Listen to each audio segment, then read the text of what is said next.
Hi guys, and welcome back to episode number 39 of the PT Education Podcast. Welcome, and we are in a very special location, don't we? We're in a special location. We've travelled, we are on the road, as they say. We've gone international. We have. In the same country. That's where we're at. We're excited because we're somewhere different. I'm excited. I'm excited. I bought my passport, mate. I'm fucking here. So we're out and about in good old London town. We are. We're in Wimbledon. It's my first time in Wimbledon, actually. Yeah, me too. I've never been here before. It's very nice. You've got to say that because of the guests. Got to say that. It's lovely. He says lovely it's here. It's really nice. It's a beautiful place. It's a beautiful place, but it's lovely. How are you, mate? How are you feeling today? I'm good, mate. As I said, I'm quite excited. You're fucking excited? Coming down in the train. Fucking just excited. nice to get out of the gym. Nice to be somewhere different. Yeah. Different environment. Yeah. So we had a good little trip down here, haven't we? We have. We had a lot of fun. Had a few conversations. Yeah. You're a bit overexcitable. Eddie's very excited behind the camera as well.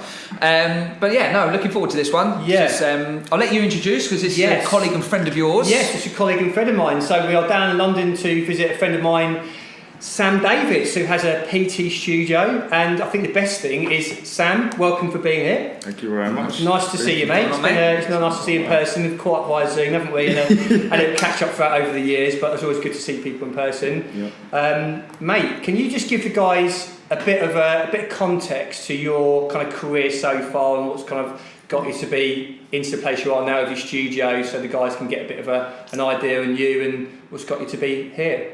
Yeah, well, thanks for having me on. I'm actually looking forward to this. It's kind of it's nice to be a guest as well. You have to say that as well. Yeah, mate. I have been looking forward to it. So I founded Strength Lab, this studio in Wimbledon Park. Probably, I picked up the keys about 4 years ago to around this time. So we've been open about 3.5 years. I fast track before. I think the thing that kind of got me into sport was me trying to be a rugby player. That was that kind of, whether I was good enough is a different question. It's the other thing, but my lifestyle for quite a period of time was trying to be pro, only made semi-pro and kind of some sort of little academy tweaks and stuff like that. But here, and then we met before I went off to Australia at the first ever gym. So we met 12 years ago. I think we're working out. Again, we like to. yeah. The people listening. You haven't aged a bit, but. I still look just the same. 12 years later. I don't think tough paper out there. I don't think any difference, Sam. So yeah, we met there, and that was kind of the journey. Then I went off to Oz for 2 years to try and just change up life, get out of Tunbridge Wells at the time, and have a mix up of that. I was in Gloucester at Hartbury College for a year before trying to focus on rugby. Anyway, then went out to Oz for 2 years. Visa ran out, tried everything I could possibly to stay there. I absolutely loved it. And then I wanted to, and I was still like living and breathing, trying to play sport with no money and trying to learn how to be an athlete, right? You've got to go and live like that and breathe it. So I think that's kind of spurred the interest really in terms of being around performance. So studying was not the option that I generally probably would have taken at that point, but it's the only way I could get to London and live in London. So I went to St Mary's in Twickenham and did strength conditioning sciences. 3 years, got through that. But during that, I think the big thing that's kind of influenced, I think, passion for performance and I guess injury in that sense is that second year of uni playing rugby, I broke my neck. Then I had to have like a year off, and then that whole, we can maybe look at that scenario in that self, what it looks like. And then went back after a year off, and then things kind of like spiraled with sport, and it took me about another year or so before I had to like properly retire and bury that. And then in that I did like kind of like, you know, like placements, volunteering, like youth academy stuff in rugby. Did a lot of testing stuff with pro football stuff, just like volunteering work. Got on some help with that, with some PhD study stuff, some like good exposure. And then I essentially had a couple of years break. I tried doing a first kind of business venture of basically a LinkedIn for athletes. So I've self-funded to this point, and then that died on its ass because it's a very expensive thing to get into an app platform, right? But that was that, and I was just working on building sites and stuff, to be honest. Here, I did some stuff in France, just like cash, you know, that kind of like hustling thing. And then I moved back up to London, and I still had a couple of clients on the go, like mobile stuff, like house stuff. Moved up to London, got too much on a building site. It's actually about 700 metres from here in the end. I had a massive bust up with a very horrible Irish geezer that was... and then I just went, like, fuck this. I like... We'll brush over that. I had a bust up. It's quite pivotal in a sense, because it was massive, because I don't quit things, right? So I quit this thing in a very financial bad space just after Christmas. And I was like, okay, I'm just going to coach full time. So I applied. I worked at another site in Wandsworth Common, and then just built up mobile client business. Basically, that was kind of that thing. Done everything in terms of like, you know, cycling around all around London, doing stuff, house visits, and then. But the timeline to recap, started in like January, went full time with it, and then got the lease for here 11 months later, and then from there, like 3-4 months of doing all the building works, even doesn't seem like a lot, was quite significant, and then I've been here about 3.5 years. So it's kind of been the journey, and then obviously we don't have to go into COVID as a thing, but that was a kind of thing to adapt. Yeah. There wasn't any online revenue streams at that point, really. So then, still as you guys came, there's still like a little bit of video with clients that are around other parts of London that I don't travel to anymore or less frequent. And then that's probably the recap of that, like a bit overview of where I'm at now, and then what I'm trying to do next with everything, or what I've been trying to do for a while with everything. But and then like the team's expanded, right? So essentially it was my client list got too big, where I wanted to work better hours, and then you get the right expertise. And so everyone generally, or everyone up to this point has a strength and conditioning degree or sports science or some sort of masters or something. They're trying to have that expertise in the room. And then we've got Connor, who's a pro boxer, who does like the boxing stuff one-to-one. So clients might see me once a week, they might see him. So it's still that, yes, it's just a bit of a growing scenario at the moment, in a good way, but it's just, it's all new, as you're probably aware, like operations and stuff. Like you only know what you know, right? And you're like, you're scratching your head thinking, how do I solve this? Or so that's it probably in a nutshell. There's been multiple pivots in the business like to this point.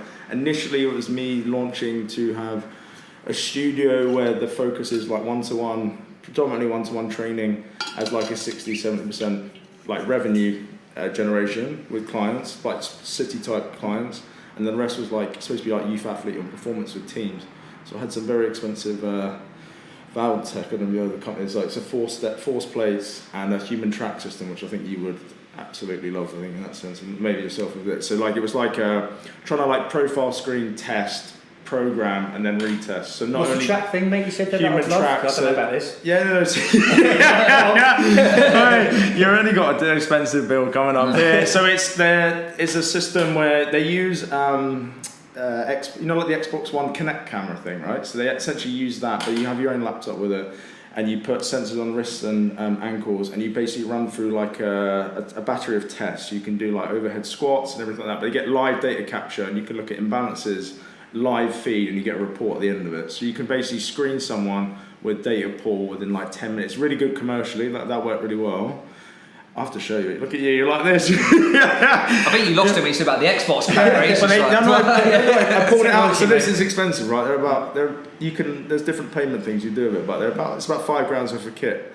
And I got it out and I was like, why is there an Xbox Kinect camera in this thing? Like, someone done me, it's a postman done me. But yeah, they've just calibrated. Obviously, it's a really good camera. That's a postman done me. Yeah. Postman's coming in here. It was near Christmas as well, so I was thinking, right, something's happened here. But and I had force plates as well, and it was cool, but it was what we struggled. We ran into it went all right in terms of team sport and trying to make it. These things are all really good, and like as a practitioner, you want to deliver amazing, but there's a commercial reality that you face, right? Whether just because you see value in it, it's also that sales process of convincing it, but like in team setting and stuff. So we do some stuff at semi-pro clubs and that, but it's just like a funding thing too, and where they see value of where we wanted to charge and what the reality of the market was saying at the time. It just kind of wasn't. There was a few things I did basically for free in the end once I paid staff and stuff, but. And I relinquished that in COVID because we couldn't do anything in person, so it was just eating away in terms of. So it's not like that performance thing isn't. It's absolutely the focus, but from basically the Mercedes-Benz of testing equipment, that's reduced. You've just got light gates and things now, and it's going to be like maybe some jump mats in the future and stuff like that. But it's just been a big learning curve, and you learn fast when your bank balance is going. You learn very quickly when you're like, okay, crap, this is. So yeah, I think that's kind of a summary, hopefully not on a tangent. How old are you, Sam? 29. Mate, you've done a lot for a 29-year-old. Yeah, Been a busy boy, mate. Yeah, that's a lot. You could say it. Yeah, no, I've been, and I mean, we could talk about that as well. I think there's a balance of probably trying to do too much. Yeah. Like and it's the thing actually I'm working for at the moment. It's just kind of like therapy stuff at the moment. It's like not regardless of what I'm trying to do or what I've been trying to what I feel like I've done. Me vocalising, you saying that's perfect. In my head, I still think I'm miles away from where I should be at my age. Yeah. So it's that thing, that internal dialogue with that.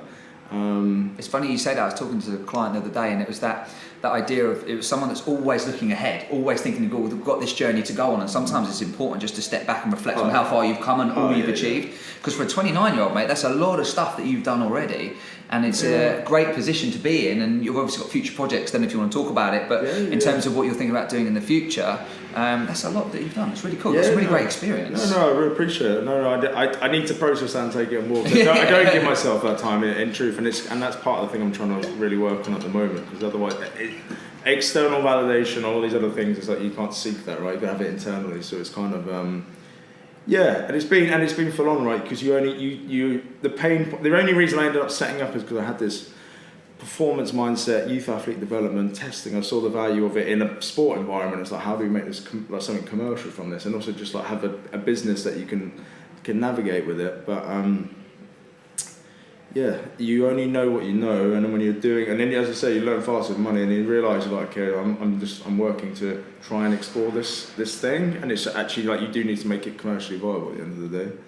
It's that thing, isn't it? You were talking about adaptation. It's like, did you always have some sort of plan in terms of where you saw things going, or have you just adapted as you've needed to, and your journey sort of found its way as you've sort of adapted as you've gone? Yeah. I think now in hindsight, not that I would ever have been, I'll rule out me ever being like a significant pro athlete or whatever that, but the slight trajectory at that time, there might have been a chance of like a really low level pro contract. That was I didn't ever saying that. I've got mates who are much better than me at rugby, but my mind was, it wasn't that I was the best player, it was just that was what my determination was, right? That was kind of that thing. So when I was getting over that injury and that identity crisis that happened, now it's like, it's so valuable that I've made that transition, especially now what's going on in pro rugby and teams collapsing and that like that. There isn't anything, and you would have experienced it probably ex-military, right? That kind of identity thing, trying to figure out what you're trying to do. Pivoting's been massive, and it's had to happen in COVID, and everyone, I hate saying the word or entertaining the conversation, but it's quite a lot. And if you're and doing it on your, and there's a team, but essentially I'm the owner of the company, so everything rests on your shoulders, right? So you're trying to figure out what it goes, and it was, to be honest, there was points in COVID from a work standpoint, my life got like, I had no unsociable hours. I was like Tuesdays I'd work like 6 till 2, back-to-back video, go off and do a bike ride for 40 miles. I was like, this is sweet. Like I've got, my training went through the roof, right? Because I'd still use this, or I took it home with me. So it was a really good time at some points. And then you're trying to navigate what it is after, and there's also that financial fear, and I'm feeling it again now with everyone talking around the energy crisis. Obviously it's a reality. But I get caught up in it a bit, so I'm like, okay, is it a risk to do what I'm trying to do next? But the reality is, when you say about stepping back, I think I had to put up my prices twice in COVID because of demand and everything like that. And then I don't really I need to, maybe me vocalising now gives me confidence to do it, because there's always more risk, you're always like going into more, so yeah. So in terms of moving forwards, you have questioned yourself, have you, in terms of, are you seem to me like overthink potentially certain things? You can tell that in 5 minutes. No, absolutely right, because you're playing a game of chess, but you're playing a game of chess with yourself, but you're also playing a chess with what you're like. Everyone, I say ideas are cheap, and there's people that have said it before, right? But it's just how you action that and facilitate it. And it might be like the plan of what I want to do is absolutely exponential, right? Yeah. But the reality is, it might take me 5 to 7 years to get there, and I'm not a very patient person, right? And that plays into that overthinking thing. So it's like there is strategic steps. You can take a risk, and you've got to be strategic with it and look at the best option. And then the other thing comes down to, keep going back to financials, like modelling of things, like how much can you risk with the next step? What could go wrong? Maybe at the moment, because it's been such a tenure with what I'm trying to do now, there's lots of doubt, because you're like, okay, is it the universe telling me that these delays, like why is this being delayed so much? And you start doubting whether it's the right thing to do. Yeah. Do you want more risk? Do you want more responsibility? And that's a big question I'm truthfully going for at the moment. Yeah, kind of, how much more do you want to take on? And then the reality, I tell myself like, no, it's just be the next one, you know what I mean? But the reality is, once you get there, you're always going to want more in that kind of, well, for me anyway, I'm always going to want more in that thing. So it's putting framework in life to manage that and actually just enjoy it, right? Because otherwise you're just chasing something that doesn't. And then if you get there, I haven't given myself a lot of time to go, well done. Yeah. It's kind of like, cool, all right, well, that wasn't. We could do a bit more there, or like we could have increased money there, Yeah. Almost like a bit of a fear of complacency settling in you. So you're to not allow complacency to set in, you're almost constantly driving forward, looking at the next thing. Yeah, being comfortable I've been comfortable in times. I've been comfortable training, smashing food, partying, all those things, and it has never been a good thing. But I think it's trying to be a more holistic approach and being fair on myself to then go, all right, you can be comfortable or enjoy good things rather than negative external things that have happened, managing stress and all the rest of it. So. How many trainers do you have here? So there's 5 of us, five on the books. Yeah. And yoga's introduced now, and then my mum, funny enough, comes up from East Sussex. She does Sunday injury. She's a masseuse, does clinics up here. So, but they're all freelance, right? So no one's on PAYE or one of those kind of thing. And I think, as you know, right, that adds. Everyone's got bits and pieces elsewhere, so it's a time management operations thing of figuring out what to. And you want them to, and they're putting their career in your hands, really, right? Because you're selling them to create buy-in in what you're trying to do, and everyone kind of is. But at the end of the day, people have got to get paid, so if they're not hitting the numbers that need to hit financially, then it's natural to look elsewhere. And the people I'm trying to recruit generally are very motivated to want to achieve more in the sector. So I'm trying to create an environment where they can flourish in this environment and also be rewarded financially, whether they're trying to play with some bonus schemes at the moment and all these little things, because you don't want. Naturally, the progression is you work for someone, you have enough, you think you can do it better, and you go do it. The reality is that might still happen, but I want the percentage to drop. As you know, the turnover of staff in the sector is significant, right? So it's kind of how do you capture those people, and whether the long-term thinking, and I'll leak this to some degree because it's quite clever, is that say you have a trainer with you for 2-3 years, they're like your best performer, great rapport, and they want to set up another site. So instead of franchising, it's going, okay, cool, we'll look to fund X amount in the new site. You can keep it under the brand. You can do your own philosophy within that site, but then you can kind of scale that brand out from there, and they still have their own thing that they can. You almost want to invest in it rather than franchise it. Just become an investor. Invest in it, and then they can still have their own piece, and they're still growing as well as the brand's growing. Yeah. The franchise everything from here, coaching, practice, and philosophy will drive everything. From if you're looking at commercial banking mentality, it would be franchise this out, but essentially. From a performance purist, you want to call it that, you want to really control what's being delivered. And I haven't seen in the sector a franchise model doesn't. I could be shooting myself in the foot in terms of it becomes very much about volume, mass, all this thing, but rather than actually experience, philosophy, coaching deliverables, actually improving quality of health from a human level rather than just a finance perspective. But so that's kind of something I'm playing with at the moment. But yeah. That's pretty cool. And so you are surrounding yourself with driven individuals in order to ensure that you're maximising your brand. Yeah, absolutely. Because that's important, right? Everyone, within our studios, you want people that are delivering quality sessions and are really good, motivated people, so that your brand is growing as well. Absolutely, yeah. And you're trying to enable them, right? Give them a place to do that. Give them somewhere they want to be part of. And this at the moment, in truth, isn't the best environment for that. It's been part of this journey, and that's what the next thing we're trying to facilitate, where that ethos isn't there, and then you can have you don't know everything, right? The more you learn, as you know, right, you know less in that thing. So everyone has their own unique viewpoints and that kind of thing, but you can learn a lot from them. I learn from them, even doing interview processes and stuff like that, right? They do. I'm like, cool, that's quite a good little mobility drill.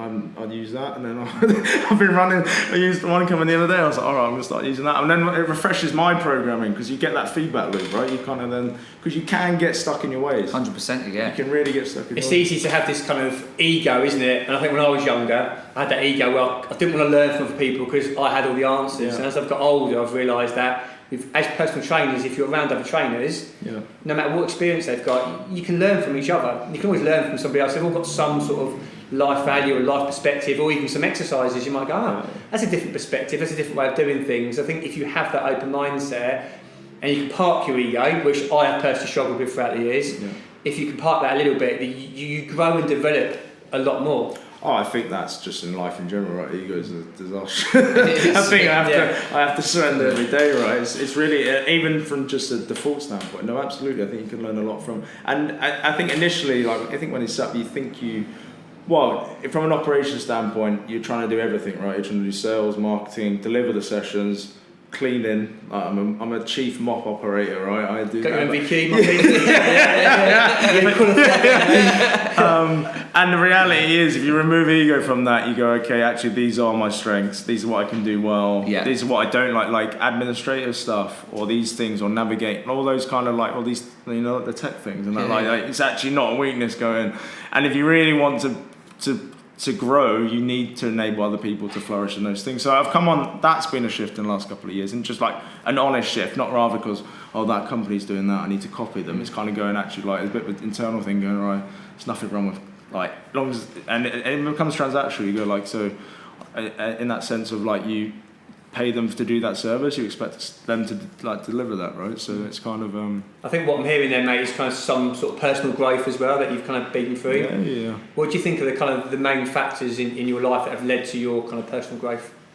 Gone deep, mate. I told you. You knew these questions were coming. It's been quite a lot, right? I feel, I think trying to give myself not disservice. I think at 29, I feel like I've lived quite a bit. I think there's been a lot that's gone on, a lot happened in like childhood stuff, and then there's a few journeys that have gone on, but there's been levels of, I don't know, what you class as success, but sabotaging things, whether deserving these things, overworking, stress, not being present, all these like in personal lives, right? And this has an impact effect when you're consumed by what your work life is. What does that have in your household or in your home? I think I know for me, like my core value is like family, home, and that's a massive thing. So that has obviously been times, and it's now having an honest dialogue with myself, knowing that things are leaking in at home, like whether I'm just stressed or I've got to do this stuff, or just letting work stuff consume you, right? There's people around you no one cares really. But some people care how much, no one really cares how much you earn or what you're trying to do. Like if you're not you or who they love or who you can be around, then what's this all for, right? So that's been a massive epiphany and stuff, but yeah. It's a tough question. Just to put on the spot I'm space guy. Thinking about it. There's a lot, mate. There's a lot that's happened. I mean, I'll help you. I'll pour some stuff out from that. So, kind of think what you're talking about there is like values and understanding like what are your highest values. Do you feel then at times when you have worked really hard and you've pushed it too much from a business perspective, have some of those values started to suffer? Yeah, absolutely. So I would say year one of opening this site. So I did it all on my own, self-funded it. Well, I funded it, and I had a client. We sorted out a 100-session purchase, and that funded some of the stuff like up front. Yeah, that was kind of an initial thing, and then I just literally was chasing my feet 6 days a week for year one, and kind of then COVID happened. But the plan was this was only like a pilot initially to do the testing stuff and the model, and then I wanted to earn a 6-figure revenue stream, which didn't hit, right? That's the reality. This is a single entity, but the plan was to like, it sounds mad when I say it's try and hit 6 figures, proof of concept. I'll hold more equity when I then raise money to then do X, Y. And I was just caught up in it. And then you start looking at you're looking at a spreadsheet and you're like, oh, the business hasn't done that. And you start feeling you're failing because you set such an extreme goal in that sense. So yeah, that year one, I think year one in any business, right, it's tough, especially when you're on your own and you're dealing with it. So that was a massive, and that's been a learning curve throughout. And then, but yeah, that's definitely tucked on. If you're tired and exhausted and literally at home, you're just sleeping out. There was a time in year one I wouldn't really want to be around me, but in my personal life, you know what I mean? Yeah, like, oh yes, Sam's got his business, he looks really happy. He's like, it's like this. So there's been that, and it's about calibrating that, but it's also like understanding this year from kind of stuff that I've been working on. I really appreciate how much we operate, or everyone but myself definitely operate out of fear-based stuff, right? So like what's making you deciding factors in exploring things? Like, are you trying to grow a business because you're looking for external validation for people to think that you're doing well?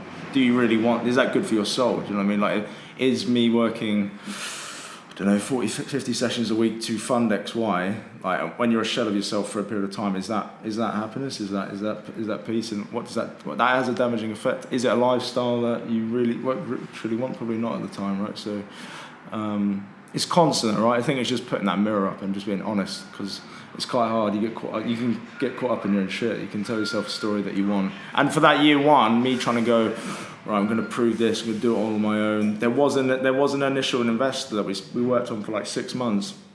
I laugh because it would rock me. It was Christmas Eve, I'll tell you the story. Christmas Eve, went to his house. We spent 6 months. I went around his house every Wednesday to do 2-3 hours work, trying to get this, like, everything together. Sign the lease on here. I signed for this equipment, which at the time, I think the commitment was like £500 or £600 a month, right? So he knew that I signed these things, right? Yeah. Lease everything, and he goes, I hadn't given him an offer for equity and stuff like that, and he's like, I want 30%, and it was, the money wasn't coming in as, it would come in as a loan, so it was like a high interest loan, and he knew he had me pinned, and I was literally like, I ended up getting in tears, like, mate, I can't do this, like, I can't, like, this is, I had 30% of, and it's not even going in, there's interest and everything, and that jeopardised that whole scenario. So there was a bit of like a fuck you to him, to going, right, I can do this. He doubted me, like, in terms of like my business plan and everything like that. And that's part of the process.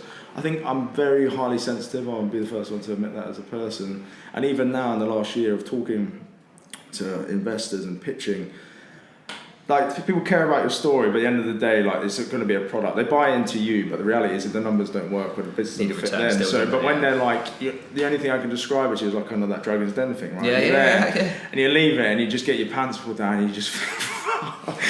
You're like, what am I doing? This person's obliterated me. Do they not know my story? And it is ego. Like, do you not know what I've gone through? Like, but the reality is, business doesn't. You have to remove emotion. It's not personal, is it? It's not personal. Just looking at it from a business sense. For me, I'm crimble. I remember this Christmas Eve, and I went that Christmas Eve, like Christmas Day. I was eating my lunch, like just devastated. Just like I was like, this has been a long process. So that seems pretty savage, though, to want 30% of your business, and all they're putting in is a loan with high interest that they won't pay back. Yeah, the only caveat with it, there's two things in reflection now, and it's taken me about 3 or 4 years. There was an agreement that I would be allowed a said salary before they took any loan repayments, which is fine. And equally, they had a family fund, which, if proven, they would fund more, but it would only be as debt, which is it worked. It can be strategic, but at the time it was, I was 24, 25 or something like that.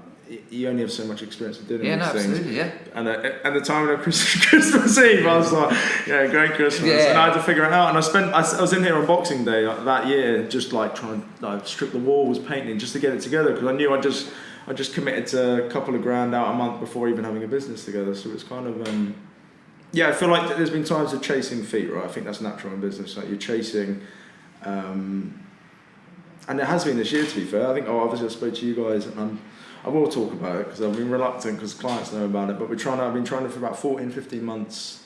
I won a bid for another site in Battersea Park area, bigger site, much cooler setup, thing I've been trying to get together for ages.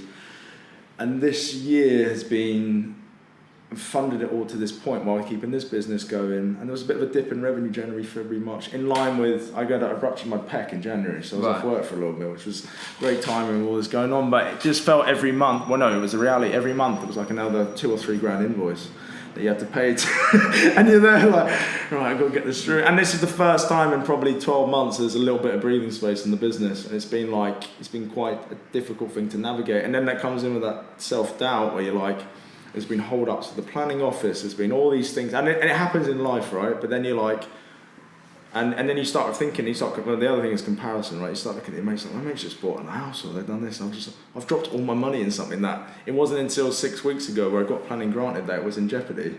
And there you're like trying to navigate. And the other thing is, no one's asked me to do this. I put myself in this scenario, no one's going, you know what, Sam, you should open another bigger site. It's all in what I'm trying to achieve. So it's something I laugh about now, but it's been a bit interesting year to try and get stuff together, especially when the business is, the last 6 months is probably the best it's done consecutively. It's probably up about like 25% like revenue. And don't get me wrong, I've had 3 holidays this year. I've never had 3 holidays in a year, which is wonderful. But for the money that's been in the business, I'm not living a flamboyant lifestyle as I potentially could be living a bit of a.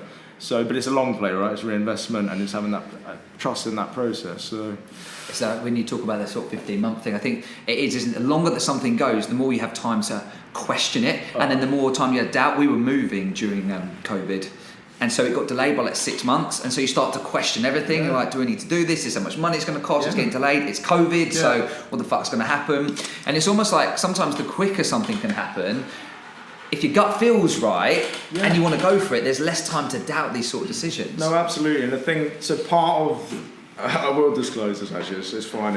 I get nervous with this thing, putting it in jeopardy, but part of it was a bidding process. So I've been looking for a site for years. This kind of fits the profile of what I'm trying to do from a model standpoint. But it's a blind bidding process. It's not like a normal one where you basically have to do a 3-year business plan, projections, and then proof of account. So I was like, right, how do I raise cash quickly to make this? So I was like, I just called up, I think 5 or 6 clients. I was like, I need you to buy 50 to 100 sessions. Like, they're long-term clients. I need it now. This is what I was honest. I went, I need to flesh out these accounts. I need to win this bid. And it's fine that it did that. So it's quite proactive in that sense. But these clients, you wouldn't normally talk about something before it's happened, right? Yeah. So these clients and a few others, and those clients that will come in, and they're curious because they've been on the journey with me already, and they're excited by the prospect of it. But they'll come in, and they don't mean it in a harmful way or anything like that. But they'll come in, like, I don't know, 7 a.m. on a Wednesday, and they'll be like, so any news? And I'm like, no, actually. And then my brain just spirals because you're there, because you can't do anything because it's out of your control, right? These people are taking 2 or 3 months to reply to you, and you're there, and then you feel like, then it sets that failure dialogue, because you're like, no, I haven't got any news. Am I not doing this quick enough? So, yeah, that's been a process this year. I don't know if I have any advice on that. But. Well, no, it's just a frustrating thing. It's like when we open the second studio, it's just chasing them down. It's just, and you have to go at their pace. If we're talking about solicitors, estate agents, all the legal stuff that's got to go, and you feel like you're just constantly chasing people, and of course, it's not within your control. All the stuff that's within your control, you're doing, and that sometimes that lack of control over something can actually make you feel more nervous, can't it? It's funny you say, I was talking to a friend about it the other night. He's like, do you think you've got a control problem? I was like, yeah, maybe. I was like, yeah, maybe, mate.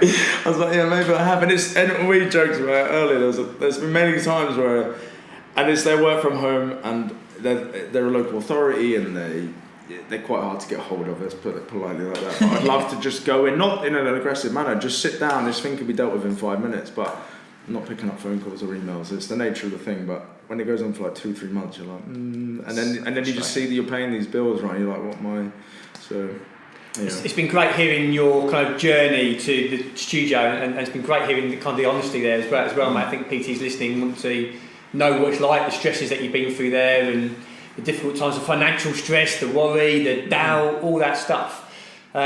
What other sort of challenges have you been through throughout your career? You talked a lot about the business side and the financial side. Has there been other difficulties and challenges throughout your career that you've had to kind of overcome? I think the biggest thing, there's two. I think there's two. I think I would say I've been sober for like 11 months now. That's been a big thing that I had to reality check. That was an area of partying that was like a stress reliever. Partying when things are going good, partying when things are going bad, and it became a cycle, right? That reality of it. So that's been a profound change. 11 months like last week. So that's been something of significance that's been impacted. I think the biggest thing when we spoke about it, from an operations standpoint, especially doing it all on your own, even not to disregard the coaches that are involved, but because the way the business operates, it's quite hard to have 2 people in a room. So it's a lot of alone time. So even with clients, I could spend 80% of my week still just in this room, right? And you can go around. So that isolation thing, and then when you're trying to deliver a good level of service, and I think I've done a fairly alright job, but the best possible effort I can be, and reflective processes and practices and stuff. And then you're trying to manage the business stuff on your own, and then you just like this chat, you know what I mean? Like you guys, the energy outside, like I was a bit tired before coming in today, and I could hear you outside. I was like, right, these lads have got energy, and you need that, right? We did come bowling in, but it's I felt a bit tired, but it's a natural human thing to have connection, right? Regardless of what it is. So when you reduce that, any person's going to feel tactile, and that's why people found, and at times I found COVID very hard as well, right? This is the reality. I had a bit of a crisis in it, but it wasn't as alien for me because I'd already been on my own for a period of time already, doing that, navigating that. So I think that the isolation stuff's massive. I think that, and being left with your thoughts is not always a good place to be. So it's just like little things, and that honest reflection of like discipline. We're trying to get meditation in, and like cold waters, cold showers, and that's got out. Just like these little things that like had to be non-negotiables just to manage well-being. That's the thing. But yeah, that's been the most significant change. Sobriety's a massive positive, but it's a different world. Like you know what I mean? You guys are going for a pint tonight for excitement. It's not that I can't go with you, but that doesn't. things start having consequences, right? You start having a negative impact on your... I suppose it's about understanding yourself, isn't it? And knowing kind of your triggers and stuff. Have you kind of, I imagine you've been through a bit of a journey. You alluded to therapy earlier on as well. Yeah. Has that been useful in helping understand yourself better and maybe understand and navigate the reasons for drinking? You alluded to maybe loneliness there a little bit. There's a connection thing. I think, I don't know how deep you want to go with this, you know. So in terms of there's an underpinning. So I've had therapy in windows of my life. There was a significant amount of childhood trauma. I'll actually tell you one really profound thing that's really fraught me this year of what happened. So a scenario, very overlooking, but basically when I was 6, my parents went together, we left them when I was 2 and all this stuff went on. I'd have to go see him every other weekend, but when one of the weekends to go get him in Sainsbury's in Tunbridge Wells, the big one, right, so he went there and he had a heart attack in front of me and died when I was 6. But the biggest thing from doing self-work this year and looking at it, me and I put my brother in this, dare I say it, we both thought that all the stuff that went on, we thought that was like the universe going enough's enough. And that's a story I've told myself 29 years until the last 3 or 4 months of doing some work.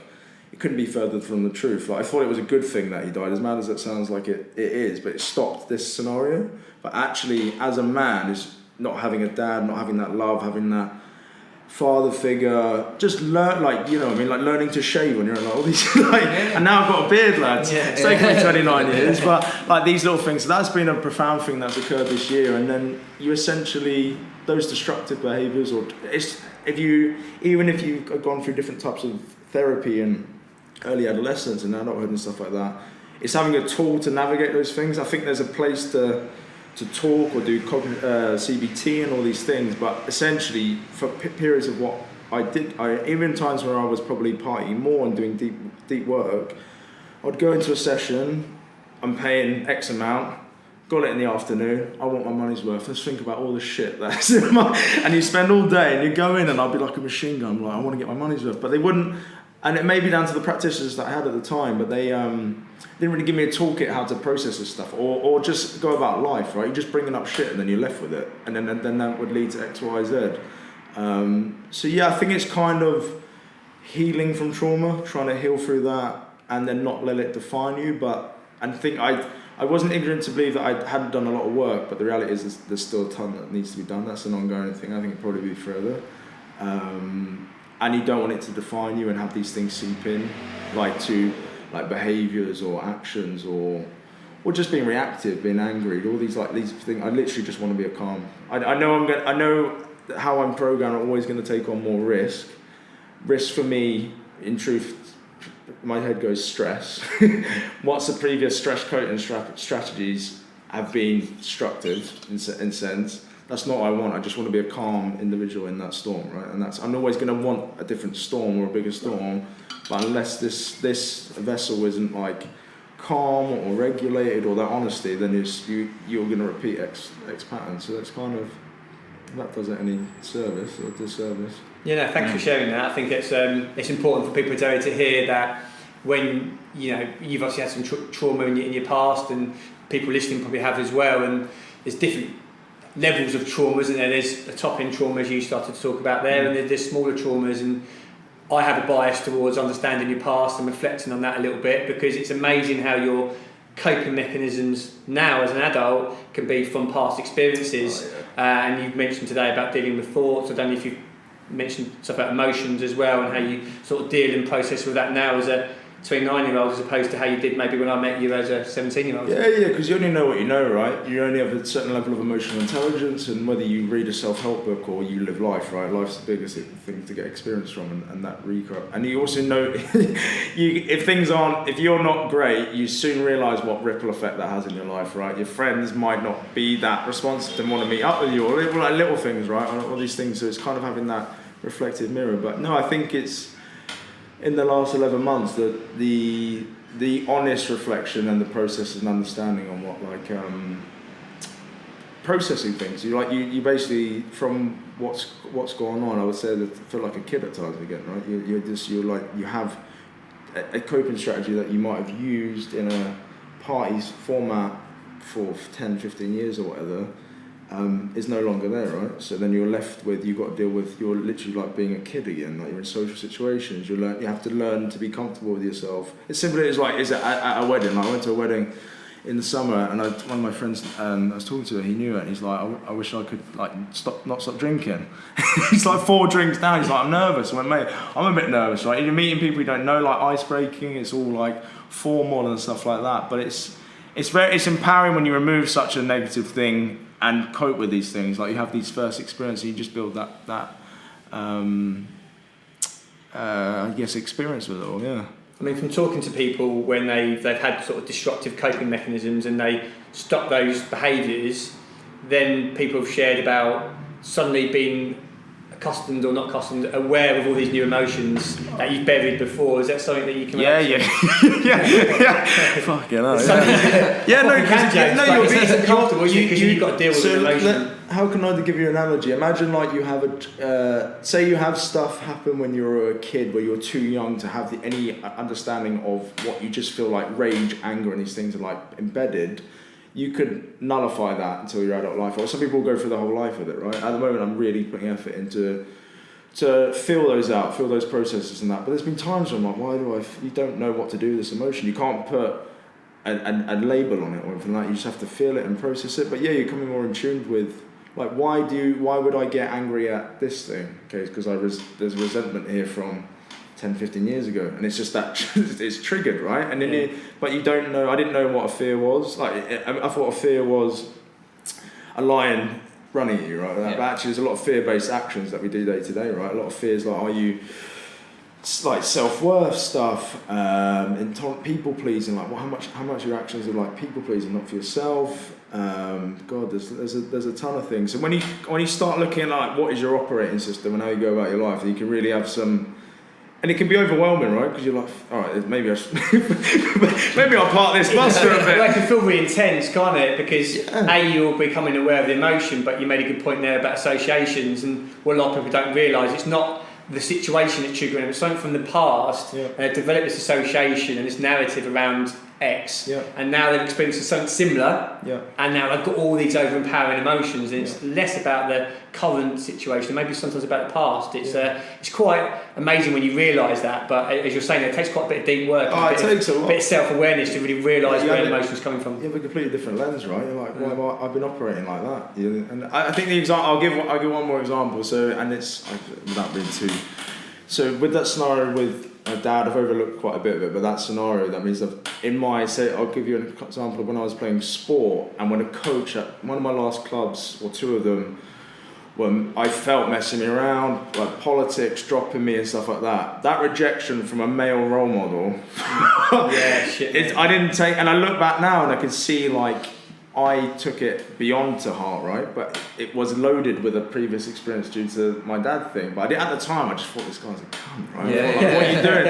I'm like, and then actually stepping back now, okay, maybe I could have done a bit better in that situation. Do I still think he was out of line? Of course. Was it repeated? Absolutely. But there's definitely has been a compounding thing throughout my life where male senior role models or whatever than that, or people that I trust, where even that investor that I talked about, when that scenario happened, I was like, oh, I've been done over again by a bloke, right? So it's kind of that's really powerful, Sam. Like, I think what you just shared there, to realise that in ourselves, like sometimes we can overreact emotionally, like, really, what's going on beneath the surface? Why am I really feeling such intense emotion to something that, yes, is uncomfortable, but also flipping the narrative as to, why is that other person reacting like that to the situation? Because they seem to be a bit exaggerating what's really going on, and maybe it's the same idea, maybe that's from something from their past. I think once we have this kind of understanding or this empathy, again, that's helped me personally when I've been through difficult times, to go empathy for myself, empathy for others, to go, hang on, maybe this is less about me and maybe more about actually something that they're dealing with. Maybe they've got some difficult stuff going on in their life. If I take all this, going on what you and Dan were saying earlier, if I take all this personally, that's going to completely fuck up my mindset. I think it is. It's always that, I think, comes back to just trying to be a bigger person, not for like an ego standpoint. It's actually just, and sometimes you're like, fuck's sake, I really just want to blow my lid off this person, but you actually don't know what's going on, right? And I think perception's a big thing.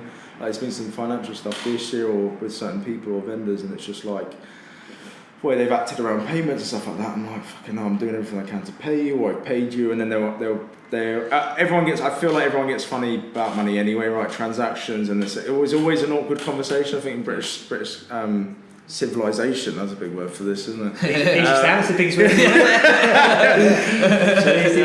Got your dictionary out. But no, I think it's awkward, but like those things can really change relationships, right? Yeah. Absolutely. So that's having to navigate, and then you're like, okay, actually, is this person being like this because they're under such financial stress themselves, and they don't get the picture that I'm on, but they don't need to. At the end of the day, they're a service, right? So it's having that bigger picture. Sometimes you don't want to be the bigger person. Sometimes you just want to, I don't want to be the big person like that. It's such a great way of putting it, though, mate, isn't it? It's like when you're in those really challenging situations and you're having a debate or an argument, to not react emotionally is being a bigger person, but it's so fucking difficult not to react emotionally because our emotions are quite powerful. It's a hard thing to do, and you mentioned emotional intelligence earlier on as well, and it does take a lot of emotional awareness and intelligence to do, but bloody difficult, and I've fucked up many times. many times, and I'm even at my age now, I'm still learning and trying to get better. I'll put you back a few fuck ups later, mate. But to take to the transactional thing there as well, I'm talking about things with money. It's like with clients, right? Because I don't know about you, but you build relationship with clients over a period of time, and they're going to be coming in, they're going to be training, they're going to be looking at getting results, but you build a rapport with them where you almost have a personal relationship as well, especially some of your long-termers. Do you ever find conversations with money around clients? Do you ever find that a difficult conversation? I know obviously you said somewhere that helped your business, but in terms of when it's time to put your prices up for sort of trainers. So prices, I don't think I've been too greedy with that. It's always awkward, right? There's two parts to that.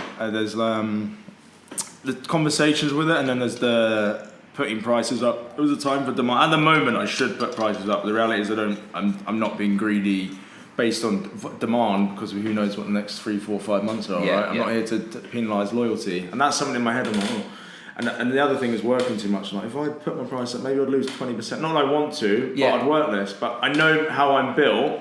I will just work more, right? More time off. You wait down and get some more money. But that's an honesty thing, right? People said that to my girlfriend. I was like, I could do that, right? And it might do X, Y, but I know I'm just gonna work more. But the other one, transaction stuff. So I think it comes down to, and I still haven't really. There's obviously operating invoice systems and stuff like that. At the moment, we've gone to Mindbody, but at the moment, clients would take log of their sessions. They do block purchases, 10, 20, 50, some explore hundreds if they want to, and then the renew thing, right? So managing the big things, managing cash flow in the business, as you're obviously really aware, but there's can be really big spikes. So you could be like, okay, you could take, and then they say they buy 10 or 20. I'm sorted. I'm retired. Well, that can be the problem though. No. You sell like 100 block or something. Yeah. And then you get to a point where you're like, okay, cool, and then you might reinvest it, and that thing might not take off, and you're like, okay, I've just lost a couple of grand or doing X, Y, Z, and you don't get the return. And then there could be a point where that person goes on holiday for 2 months. They might be consistent with their slots. And then they go away for free, like a month or something like that. And they're like, I want my ATM, and I can't hold it for that long, So you deal with that. I think the thing that the learning thing is that when you've been with someone for like 3 or 4 years, and you don't, at the end of the day, they're paying you for what the service is here, but when you know that they're living quite a good life, and then they're like 2-3 weeks overdue with their invoice, triggering it, and it's like, every PT can relate to that, and that becomes quite hard, because then it's those internally, it's like, do they not respect me? Do they not value this? And then they'll come in, or some will stop. And the other thing, actually, like when you give a discount, it can be really counterintuitive, especially if someone pays with cash, because they're all like, their cancellation rate, I find, goes up higher when they buy a bigger block, because they know they've committed the money. For me personally, or you just navigate, or like wanting to, they message on the day, can we change, like because they're your friend, and then they're putting, and like, I accommodate as best as I possibly can, but there's times where you're just like, I need some stability, or I might jeopardise my own training, and that's happened, right? Like, okay, I'll fit you in, but I can't train stuff now, and then you're like, And then you're almost more annoyed when they come in because you're like, I haven't been able to try. And effectively, you did make that decision, but you're annoyed with them for So maybe, comes back to boundaries, right? Yeah, that's a big Sam, thing. I've just written that word down. as you were talking there, I was like... He wrote it after you said it. I was like, no, I've just written that. And that's a massive thing to learn, and that's That's the question I was going to ask you. How do you manage boundaries? I mean, you've got to, of course, mate. Don't have any and then get pissed off with the clients, which a lot of us do though. But to be honest with you, it's a really good point for PTs listening. One thing that I do see is as they get really busy, and you're a busy trainer, you know, the other day you did 12 sessions in a day or something stupid, so you're doing a crazy amount of work, so it'd be interesting to hear your perspective on boundaries and some of the things that you've done well and maybe some of the things that you're struggling with. I think what comes back to, I know that, so I like to sit in pain for longer than I probably should do before I make a change. There's a period where now with like how people are billed, like all electronic invoices, like clarity over when their sessions and blocks are done, and that gives that hands that over. At the moment, I still manage every session diary via WhatsApp for all coaches. I have multiple groups of clients. It's that administrative thing. I've gone on off piece there. What the boundaries? So we're talking about like how you get on with your boundaries. So what things do you think you've done well with it, and where that's you think probably where I fucked up. Where have you fucked up? Mate? Where have you fucked up, mate? There's boundaries, and also like as you say, you become friends with these people, right? They've been with you 3-4 years. You might even like at a point, like some of the really good things that's come out of with working with this is like you'll get invited to really nice things, right? Yeah. You go to dinners, you go to these things, or they might like they know I like Weddings. cigars. Yeah, they know I like cigars. They bring me a cigar, and these like nice little things. But you become friends. And then it's not being authoritative. Maybe it is being authoritative, but it's not even passive aggressive. You know, like there is boundaries about, but sometimes I go over the boundaries, become friends. Like you become friends, or you go around for dinner, and then and it's fine. They're all good, amazing relationships, connections, and friends from it. But at the end of the day, you're running a business, so it's like you have to Normally, I'll go it'll go out a lot, check too far, probably about 20% too far. If I get a number, and then have to realign it. And it's kind of happening a bit again today. Like it's like in my day to day at the moment, trying to reassess that. And just like and for me, I should have another phone. I've got one phone. Obviously, I not try and have a life, right? But you've got someone messaging at like 10, 11, and they know you're online, or they keep pestering you, or they want to change, and things happen, right? People might be ill or whatever, but like those kind of boundaries, like of switching off, it sometimes can be really testing. Like doing your diary, or like responding, and then that's for the biggest thing is knowing that a client is either just coming to the end of a block, or they're you need to invoice them basically, right? And it will help cash flow in the business, and then you need to fit them in, just get that last one in, right? And then they're messaging you, and you know the times that they can train, but they're being really unresponsive. Like, I'm really trying to accommodate you, you know, it's for your training, but equally the business has to feed off this.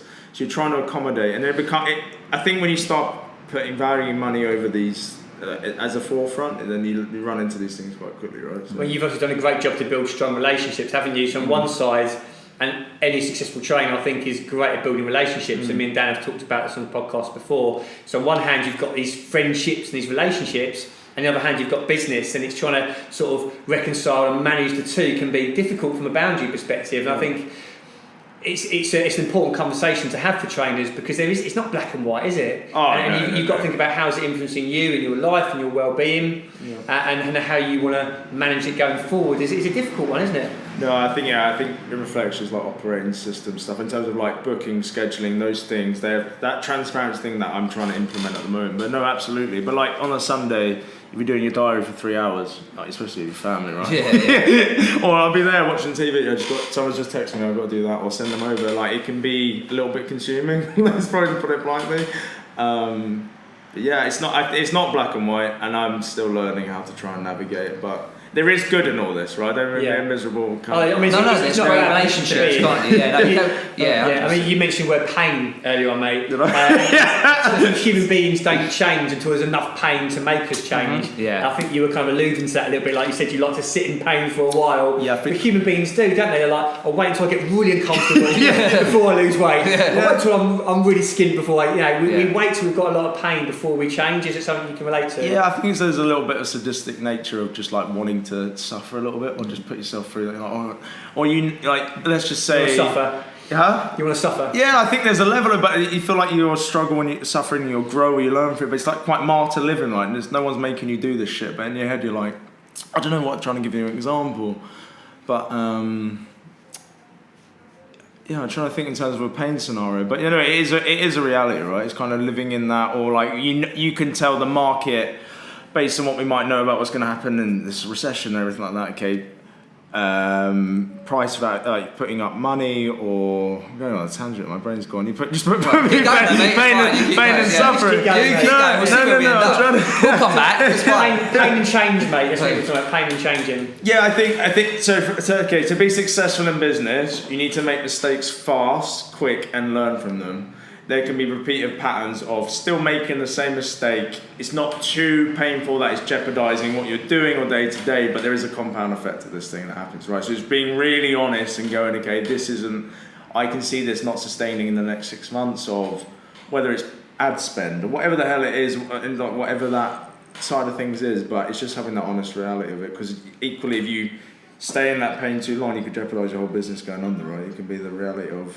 To go to the repeating behaviour thing though, because you can think, right, I haven't set these boundaries well enough, so they're cancelling last minute, I'm trying to move them around, they don't pay on time, so when the next clients come in, I'm going to really make sure I set those boundaries. Yeah. Client comes in, you get on really well with them straight away, you want to be really accommodating, and almost it repeats itself again, doesn't it? Yeah. But you do though, don't you? You do, and you think, I'm going to do this, and they come in, they're a great client, and you do it again. I'm at another fucking wedding, and they haven't paid, but it is, isn't it?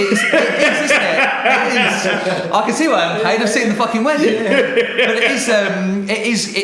it's sort of making change and not repeating the behaviour and then trying to set the boundaries, and there's so much that, especially when you're a young coach and you're getting clients straight away, still they get that buzz and you just want to be as accommodating as possible, being as accommodating as possible becomes, it can go too far where then you've set, now because this is where I struggle sometimes, I've almost set these rules that are pissing me off. I'm the one that was super over accommodating. I'm the one that would answer at any time. I'm the one that lets them get 5 sessions into a block of 5 and they haven't paid yet. Yeah.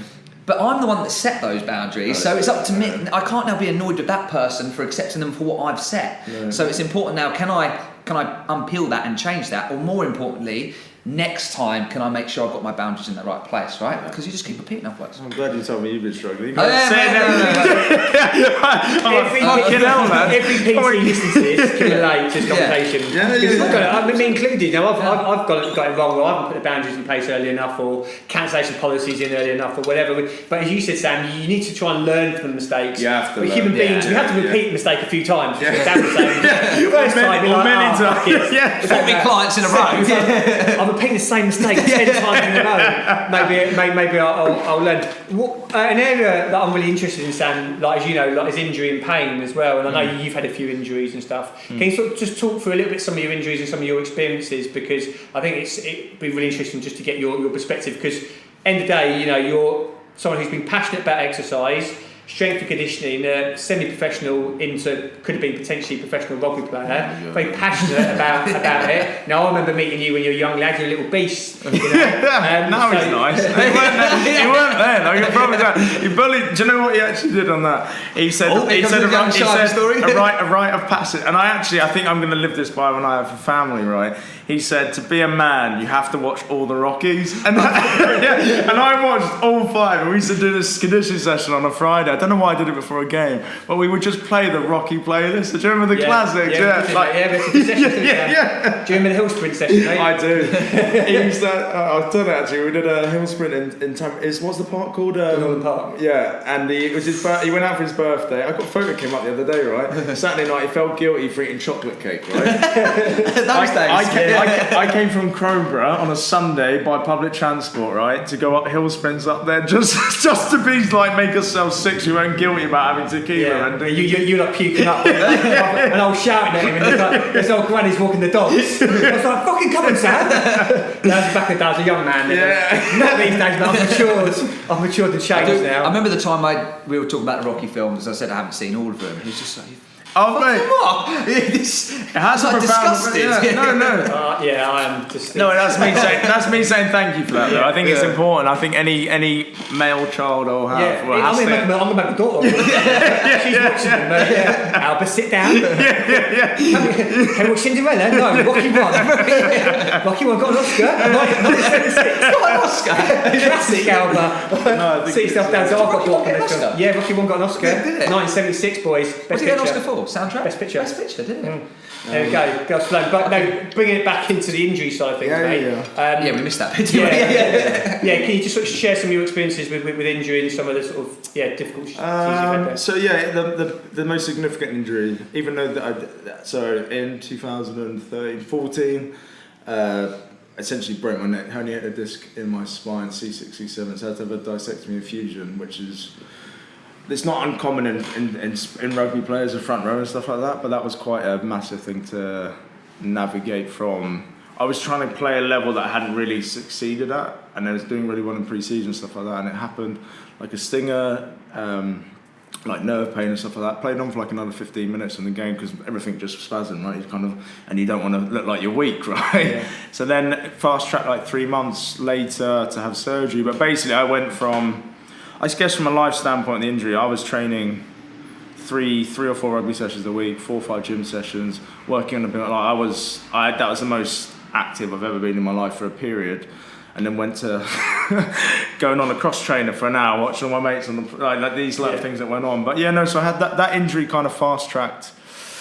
Well, you're living it, right? When you start living and have that living experience of like what's pain, like how does that feel? How debilitating it can be. Are you on pain meds and like that career change and everything like that? But then that pain cycle, right? Like sleep, inflammation, and all these kind of things. I think that's paramount. So I still have to manage this nerve scenario now. It still triggers some overhead press stuff. I came to you many years ago, right? To come get some. Got the big man himself because he travelled down from London on a Saturday to see him. To see him.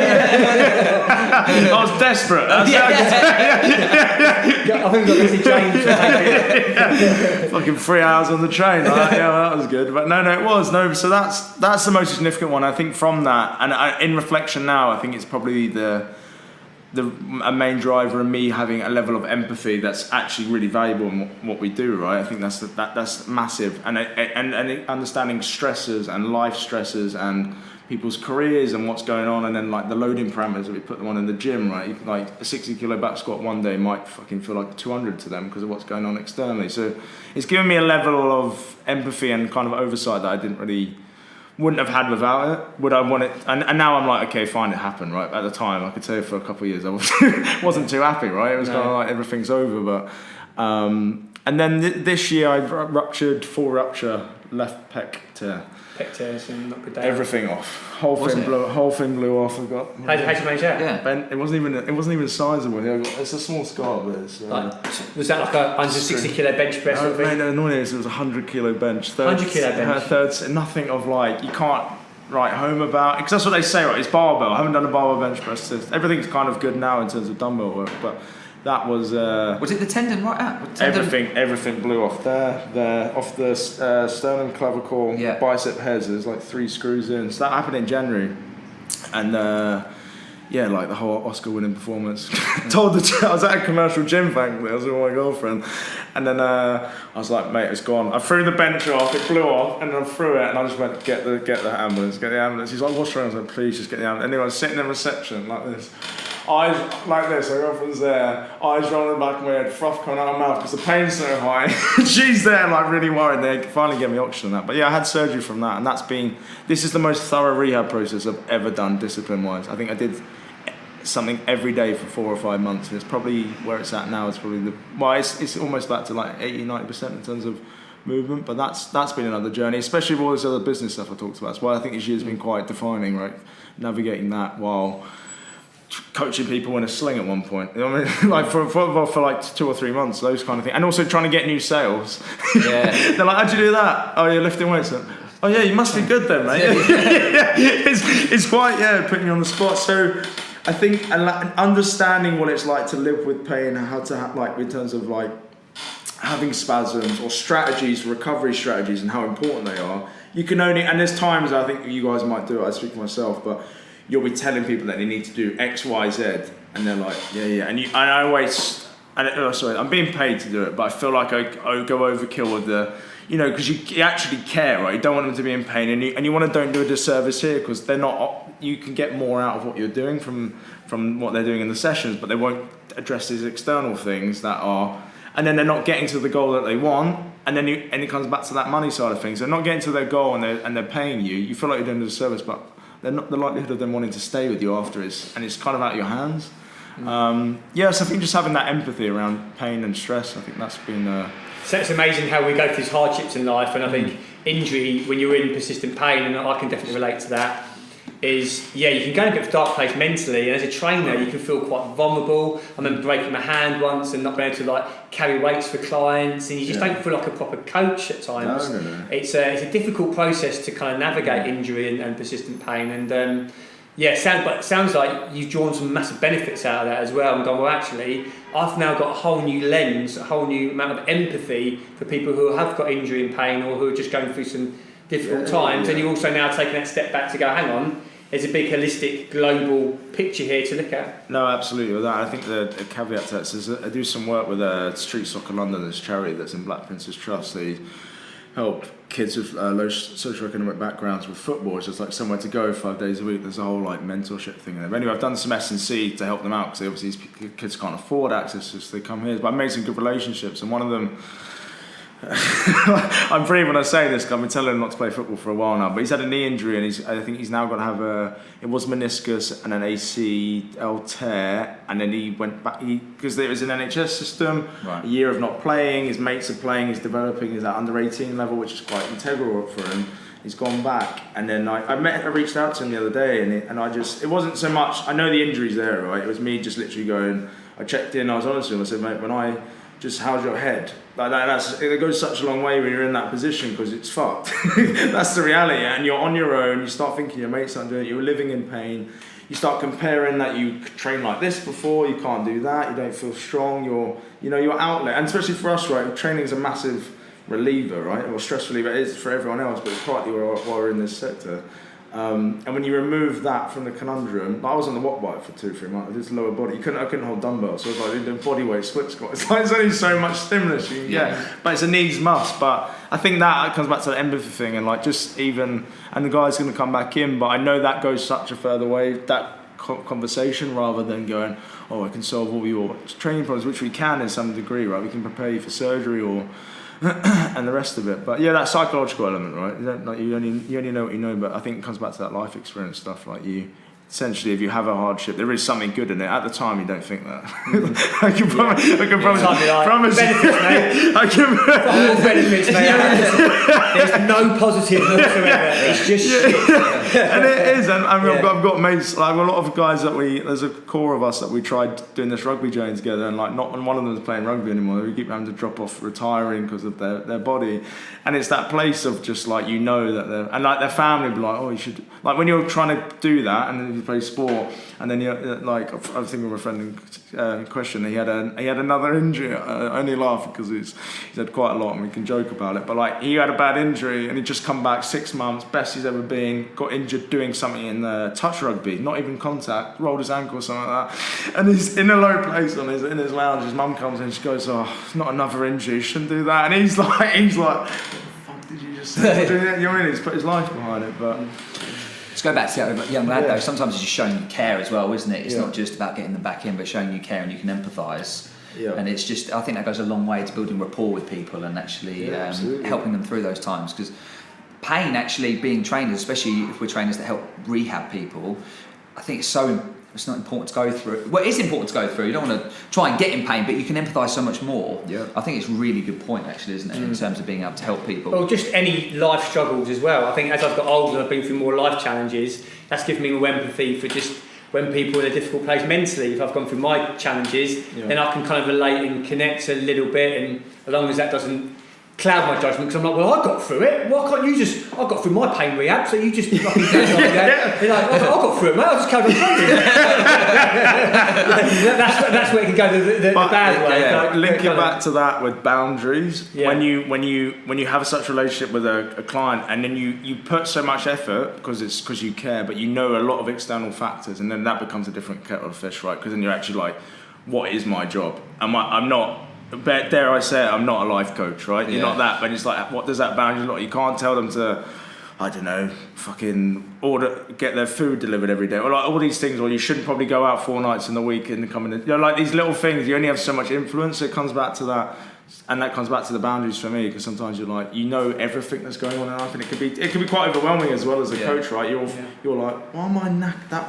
That session really tired me. It's because I just done a therapy. You've done the therapy, but I've also led that. Yeah, you care because you're trying to understand me. Like, all right, it's kind of the more you care, the more you open up these conversations, the more you connect. You do open yourself up to the fact that conversations can get deeper, and if they get deeper, they can be more draining. So I suppose all trainers need to try and sort of protect their emotional space and have an emotional boundary. Is kind of what I'm hearing there. Yeah, and I think absolutely. That's really key, but very difficult when you're an emotional person and you're very emotionally empathetic and you're good at connecting with people. Yeah. That's a real positive, but it has a trade-off to it, and it can be quite exhausting at the end of the day. Yeah, I think the thing and it comes back to the control thing. You can't quantify what that's going to look like. Like, conversation about someone's problems could be 1 + 1 = 2. Another person with 1 + 1 = 5, and that's you fucked for the day. And you still got to go deliver X, Y. You still got to run the business and stuff. But it's just having the awareness, and it comes back to that pain thing. Because you'll see there'll be certain individuals that you coach, and you know that you shouldn't do this conversation, but it's just a default. Yeah. And you go, all right, I'm back in this place again. You're like, all right, we're gonna have and it can be taxing. But yeah, I think it's just learning from that, right? It's constant. I suppose it's thinking about the type of coach that you want to be as well, really. You know, some coaches will have different types of boundaries depending on what they feel comfortable talking about. And it's important to always stay in our lane, which I think is what you're saying there as well. But also, me and Dan have done plenty of podcasts on behaviour change and listening and supporting in the way that coaches can still do that. We can offer that part of the service. Yeah. But if things do go a little bit out of our comfort zone, then you mentioned therapy earlier, like that is a legitimate place. I've done therapy, I found it really useful. Plenty of my clients have as well, and that's a place that we could potentially signpost if we need to, if people are going through difficult times. It sounds like you've got a lot of personal growth out of your own therapy. Yeah, processes and stuff. I think also like habitually, right? So like, I know I have a good week. If I can get 3 saunas in a week, that's quite good for my stress, inflammatory, everything. 3 what, sorry, mate? Saunas. Like, I'm a sauna man. Can't get there enough, right? But like those little, it sounds menial, but like, that's when I feel like my life's getting a little bit out of check, where I can't even implement those things. Yeah. It's not even like, it's like that self-care stuff, right? And it's the jazzy word of every sector at the moment. Have you? I swear you're always checking the footage after. I'm sure you'll write it down after. And so like... Wavelengths. We are. But it's that self-care thing, and at times it can be like, I don't know, Ponzi and stuff like that, but sometimes it's out of desperation, and like, so like that can be like, all right, it's emergency button time, I've got to get to a sauna. You don't want that to get out of kilt, and that's having that kind of understanding of like, all right, work has got too much. I don't want to. It's not it's not that whole sprint. The whole thing is a marathon. It's not a sprint, but there's times where I would be the first to say that I try and live every day like a sprint, right? Rocket launcher, fucking let's blow the door off, let's just get this going. But there's always these trade-offs, isn't there? And I suppose that in life, when life does get stressful and difficult, you talked a lot about business today, there's going to be other trade-offs. There's acknowledging it, trying to have those boundaries in place where there is some self-care. I think you've probably been in places, and I have as well, where maybe there isn't enough self-care, and that can start to, if you get into a bad place mentally, that can bleed into other areas of your life, maybe relationships being one. Yeah, no, absolutely. I think that's massive. For like, first thing that normally drops off is for me at times it can be training load, right? Yeah. Food starts becoming those choices start becoming less healthy, or consumption or whatever. Just all these, and like sleep's negated, all these like normal human well-being things that you live, breathe, and suggest, and then you're like a living fraud at times. You Right? You know what you need, mate? More sleep. You sleep better. Bags under there, so fucking can't keep your eyes Go open. to the background. Don't worry about that. No, about that, mate. Do as I say, not as I do. It's true. It's about me, mate. Don't start judging me, mate. Fucking hell. I'm telling you about you. What you need to be doing. We're judging you right now. But I think PTs again, you know, we all be guilty of that at times. All of us, putting a lens on ourselves to go, am I fucking practicing what I'm preaching? Am I talking the talk and not walking the walk? Right? Yeah, And that could be with our own training, it could be with our sleep, it could be with our relationships, Diet, anything with whole our thing, like you diet. said, You know, yeah. we've all been guilty at times to maybe say that we're doing something or think we're in a better place. And you mentioned like narratives earlier and some of the thoughts that go on in your head. Our narratives, I think you started off the podcast saying you can give yourself quite a convincing narrative as to why you're doing Tell what yourself you're doing. anything, couldn't you? But like me and Dan have Crazy, always said, like, you can end up bullshitting yourself so much that bullshit becomes Fact. reality, Yeah, fact, yeah. and it's just a fucking bullshit narrative. Yeah, it takes a lot to unpick that, right? Yeah, I think absolutely. It's, I've got a different question for you. Do you, because you've spoken a lot today about business and you speak very well as like a business person, do you now consider yourself a business person and coach if you sort of looked at your professional identity, or do you still consider yourself more coach or more business person? It's a good question. I'll take the compliment first. Yeah, no. Thanks, mate. Let me absorb that compliment. So I think Jeff Bezos. I think Jeff, there's two parts to it. I think by how I'm built and what I'm always trying to develop something more or improve service or whatever it is. I think there's a level of osmosis of just like researching or understanding, but equally I'll give a lot of clients credit that deal with some very successful individuals in their sectors and stuff like that, and at times that boundary's got out of check. I'll be asking them about, what about I'm interested by what their operations are, what their strategy is, how do they overcome this, and then they're here to switch off. They're paying you. They're paying you, but you're getting the money from them.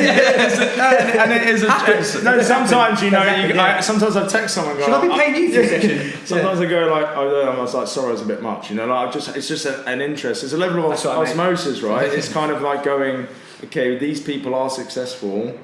What can I learn from them? And that's been a massive thing in that. So I think the organic thing. If I'm going to be really honest, I don't want to coach, especially not in this format I'm doing right now, forever. Yeah. The next scenario will have to be more operational.